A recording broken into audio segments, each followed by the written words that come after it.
Bem, pessoal, na aula de hoje a gente vai começar a falar sobre análise estática em mais profundidade. Na última aula a gente falou sobre análise léxica, certo? Então, na aula de hoje a gente vai iniciar uma série de capítulos, né, falando sobre análise sintática, tá? Então, primeiramente, é importante vocês saberem o que é a sintaxe de uma linguagem. A sintaxe, formalmente, é o conjunto de strings, né, estruturalmente válidas de uma linguagem, né, que respeitam uma dada a gramática da linguagem, né, a estrutura sintática, que a gente chama, né, de uma estrutura sintática de uma linguagem. Um analisador sintático, né, é um componente do parser, né, do front-end do parser, né, faz parte né, daquele componente, né, de análise do compilador, né, que checa se uma determinada string respeita a gramática ou a sintaxe de uma linguagem. Tá? Então, se tudo der certo, né, se não houver erros sintáticos, esse componente vai produzir como saída uma árvore sintática, né, demonstrando por que aquela string faz parte da gramática. Então, aqui é um esquema, né, como a gente já fez na apresentação do analisador léxico, né, aqui tem um esquema, né, de onde, né, esse componente no analisador sintático se encaixa dentro de um compilador. Né? Então, né, na parte de cima desse esquema, você vê três caixinhas, cada um para um analisador diferente, né?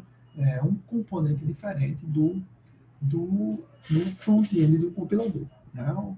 O Lexer, também chamado de analisador léxico, seguido o parser, também chamado de analisador sintático, que é o que a gente está focando nessa aula, e em seguida o analisador semântico, também chamado de type checker. Certo?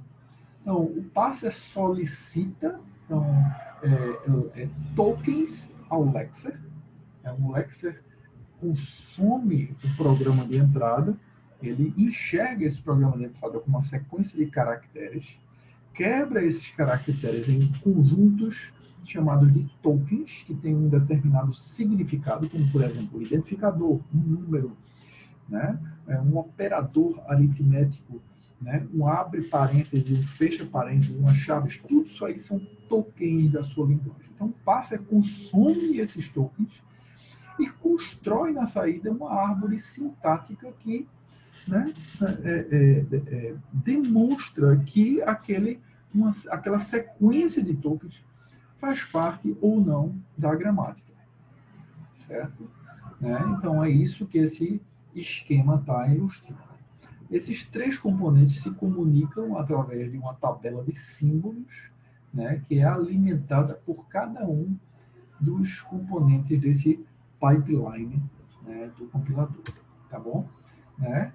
Enfim, pessoal, como eu falei para vocês, né, o parser pode, se tudo der certo, ele vai gerar uma árvore sintática, certo? Demonstrando que está tudo ok. Certo? A string, a gente diz que é bem formada, porque respeita a sintaxe da linguagem, a gramática daquela linguagem, que descreve aquela sintaxe. Né? Caso contrário, o parser vai produzir um erro sintático, demonstrando, né, ilustrando a violação, justificando por que houve um erro. Certo?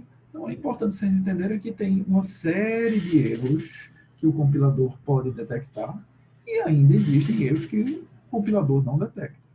Certo? E mesmo o compilador produzindo a árvore sintática, ainda pode ser que tenham erros semânticos, que a gente ainda vai falar sobre isso, que o type checker pode capturar. Certo? Então, aí, como a gente já falou, pessoal, assim, historicamente, né, gramáticas livres de contexto, né, são adequadas para descrever sintaxes sintaxe, a sintaxe de uma linguagem de programação. Então, vocês já devem ter visto aí o que é uma BNF, uma eBNF, tá certo? Que descreve ali um conjunto de produções, símbolos não terminais, símbolos terminais, certo? A gente viu já, né, recapitulou, né, esse assunto, revisou esse assunto já em aulas anteriores, tá certo? Então, eu assumo aqui que vocês compreendem bem, né, e historicamente esse é um formalismo suficientemente expressivo para descrever sintaxes de linguagem de programação. Então, aqui já é um exercício, tá certo? Então, qual dessas strings que estão aí nesses bullets, certo, fazem parte da... então, um pouco de notação aqui, de L, de G. Então, à esquerda vocês veem uma gramática, o G é para gramática. Essa gramática é descrita, certo? Né, caracterizada por uma BNF, certo? Então, essa BNF mostra aí um conjunto, né, um conjunto de símbolos não terminais, né, S, X e Y, um conjunto de símbolos terminais, nesse caso aí, a letrinha A pequena, certo? B em letra minúscula e o C em letra minúscula, certo? E algumas produções. Então, a produção tem S, setinha, AXA. Então, isso aí é uma produção. Produção é símbolo não terminal, né? Uma setinha e uma sequência de símbolos terminais e não terminais. Então, nesse caso, nesse exemplo, o A, terminal, X, não terminal, e o A, terminal novamente. E tem várias produções, né? Então, X levando em B, Y, é uma produção, certo? X levando em Epsilon, string vazia, é uma outra produção, certo? Então, aí, basicamente, esse ou aí é uma abreviação, né? Para duas produções, né? Uma de X levando em Epsilon, outra de Y levando em Epsilon. Enfim, qual dessas strings, né, fazem parte dessa gramática? Então, a gente vê aqui, né, a primeira string, vamos ver, né? Olha, A, vamos ver se isso aqui faz sentido, né? Então, a gente assume que isso é o símbolo inicial. Então, A, X, A. Não, tudo bem. Então, se isso aqui faz parte, então, né, isso aqui precisa ser X, né? Porque a gente tem um A e um A aqui, esse A e esse A, então, isso aqui necessariamente precisa ser um X. Então, o X ou é uma string vazia, que não é o caso, ou é um BY. Então, para isso fazer parte da linguagem, então, isso aqui, CB, precisa ser um Y. Só que o Y precisa começar e terminar com um C, que não é o caso. Então, isso não pode fazer parte da linguagem. Vamos ver agora esse caso aqui, certo? Então, AXA, então isso aqui precisa ser um X grande, certo? Para isso aqui, se é X grande, precisa começar com um B. Não é o caso. Ou ser um Y. Não é o caso. Então, vamos ver agora esse aqui, certo? Então, isso aqui precisa ser um X, certo? Para isso aqui ser um X, né? String vazia precisa ser parte de Y. Isso aqui, né? O Y é isso aqui, né? E o Y, string vazia precisa fazer parte de Y, que é o caso. Então, isso aqui está ok, aparentemente, né? Então, vamos olhar esse aqui, certo? Para isso, a string fazer parte, e isso aqui precisa fazer parte de X, certo? Para isso aqui fazer, né, da linguagem de X, certo? Para isso aqui fazer parte da linguagem de X, e isso aqui precisa fazer parte da linguagem de Y, certo? Só que isso aqui não termina com um C, né? Ele começa com um C, mas não termina com um C. Portanto, apenas essa string faz parte da linguagem de G, né? Então, a gente diz que G define um conjunto potencialmente infinito de strings, né? E esse conjunto é, né, reconhecido, né, é representado pelo símbolo L de G. L de G é a linguagem de G, é o conjunto de strings da gramática G, certo? Então, essa string, digamos, vamos chamar de S, ou ABA, string ABA, pertence a L de G. A gente pode falar isso, tá certo? Então, derivação de uma string. A gente demonstra que uma string faz parte da gramática derivando aquela string. Então, se é possível derivar uma dada string a partir de uma gramática, a gente diz que aquela string faz parte de G. Essa é a definição da gramática, na verdade, certo? Então, a linguagem de G, L de G, é o conjunto de strings que é possível derivar a partir do símbolo inicial daquela gramática. Então, olha aqui, símbolo inicial da gramática S, certo? A gente conseguiu derivar a partir de, né, uma série de substituições de strings essa string aqui. Então, a gente diz que essa string faz parte, tá certo, da linguagem de G, L de G. A gente, porque foi possível derivar esse string iniciando o símbolo, né, a partir do símbolo inicial, S. Tá ok? Então, essa string foi derivada a partir de S. Então, neste caso aqui, pessoal, olhe para essas strings aqui simbólicas, né? Digo simbólicas porque ela tem tanto caracteres símbolos terminais como não terminais, tá? Então, veja que a derivação ocorre sempre começando por substituições dos símbolos não terminais mais à esquerda. Então, nesse caso aqui, S, a gente substituiu por... Aqui não tinha uma escolha, só tinha uma opção. Para a gente derivar um string a partir de S, a gente tem que aplicar esta produção. Então, trocou por essa produção aqui, substituiu S por essa string aqui, certo? E agora a gente vai substituir A e não B. Aqui a gente tem uma escolha entre essas duas strings, símbolos não terminais. A gente escolheu o A grande ao invés do B grande, certo? Aqui, novamente, a gente tinha essas duas escolhas, a gente escolheu, né, substituir o A grande por esta outra string aqui, por essa, aplicou esta produção aqui, certo? Então, veja só, então é uma sequência de derivações mais à esquerda. Houve uma redução dessa string aqui, um conjunto de reduções aqui dessa string, tá certo? E nesse caso, foi uma derivação mais à esquerda, a terminologia que a gente usa, certo? Então, na verdade, pessoal, então a definição de parsing, certo? É uma busca por derivação, certo? Então, o parsing, a atividade de parsing é uma atividade de se buscar por uma derivação. Então, pense nessa string aqui. Isso aqui é dado como entrada para o parser, certo? Ou pense numa sequência de tokens, tá? Certo?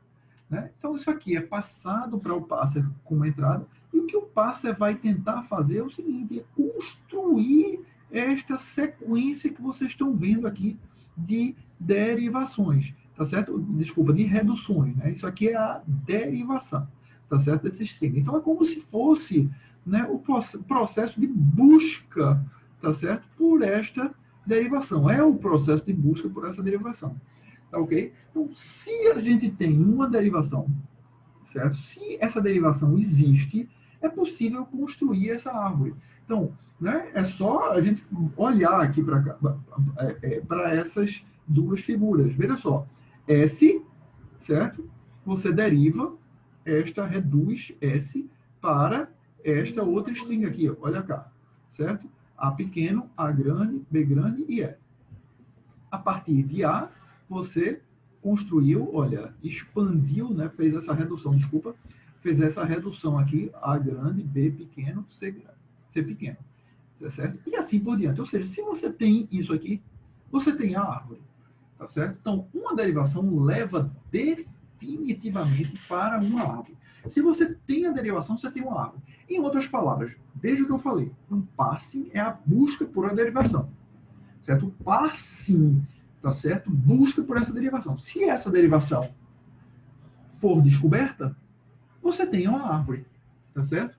Então, você tem essa estrutura gramatical, tá certo? Essa estrutura que descreve, tá certo? Olha, por que aquele string faz parte da sua gramática, tá certo? Agora, é importante vocês entenderem o seguinte, se você tem uma árvore, você pode ter mais de uma derivação. Então, só para vocês terem um cuidado, tá certo? Né? Para, no momento que vocês forem, né, responder alguma dúvida, tiverem alguma dúvida, tá certo? Para isso não gerar nenhuma confusão. Se eu lhe dou uma árvore, né, é possível que você tenha mais de uma derivação. Aqui está um exemplo, tá certo? Olha, você poderia, tá certo? Ter associado a essa árvore, né, tanto essa derivação como essa derivação aqui, tá certo? Tanto essa como esta derivação aqui, né? Então, perceba aqui, neste exemplo aqui, certo? Eu primeiro expandi o ABC, foi o exemplo do slide anterior. Já neste caso aqui, nesta derivação, apesar da gente ter chegado na mesma string, evidentemente, né, a mesma árvore, tá certo? Né? A gente obteve essa string a partir de uma outra derivação, tá certo? Uma outra derivação. Nesse caso, é uma derivação que a gente chama mais à direita, porque a gente sempre escolheu, né, os símbolos não terminais mais à direita. Então, nesse caso aqui, a gente expandiu primeiro o B em um D, tá certo? É lógico, isso é imperceptível para a gramática, só que quando a gente olha aqui na derivação, né, a ordem de reduções é diferente, tá certo? Então, algo para vocês lembrarem, né? A gente vai falar sobre isso mais na frente. Então, um exercício aqui para vocês, pessoal. Qual das seguintes derivações são válidas, tá certo, em G, onde G é essa gramática? Então, a ideia é vocês iniciarem com o símbolo, né, o símbolo inicial da gramática, expandirem e ver qual dessas derivações aqui eu coloquei de cima para baixo aqui, isso aqui reduz nisso aqui, isso aqui reduz para isso aqui, tá certo? Por espaço, tá certo? Para a gente ter espaço. Então, responda aqui quais dessas derivações são válidas para esta gramática. Em outras palavras, qual dessas derivações levam a strings que faz parte de L e de G. Tá ok? Então, pausem aí para responder.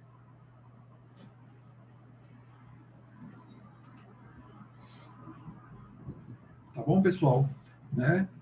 Então, veja só, aqui a gente vê esse S, é só acompanhar aqui. S, A, X, A, isso aqui tá ok. X, string vazia, tá ok. Tá certo? S, A, X, A, X levando em B, Y, tá ok. Tá certo? Y levando aqui, houve uma maluquice, a gente destruiu esse símbolo aqui. Então, isso aqui não está ok. Certo? Então, S, A, X, A tá ok. X em BY está ok, tá certo? Y em XCD, tá certo? Isso não existe. E foi injetado aqui um D aqui, isso é uma outra maluquice. Isso aqui não existe também. Não faz sentido, certo? S em AXA, X em BY, tá certo? Y em CXC, tá certo? Também faz parte aqui, tá certo? X em BY também faz parte. Y, tá certo? Em D também faz parte. Então, isso aqui é legal também. Tá ok? Enfim, pessoal, então, para concluir, né, é importante vocês entenderem o seguinte, tem dois tipos de parsers, certo? Um parser que é chamado parser top-down e o parser bottom-up. Então, isso aqui é uma definição, uma separação clássica dos tipos de parsers que existem em compiladores. Então, parser top-down constrói os nós de uma árvore sintática de cima para baixo, a partir de nó raiz em direção aos nós folha, e o bottom-up faz o caminho contrário, tá certo? E cada um está associado a uma maneira diferente de se procurar por derivações de uma determinada string, tá ok? Né? Com isso a gente conclui aqui, né, essa sessão, tá?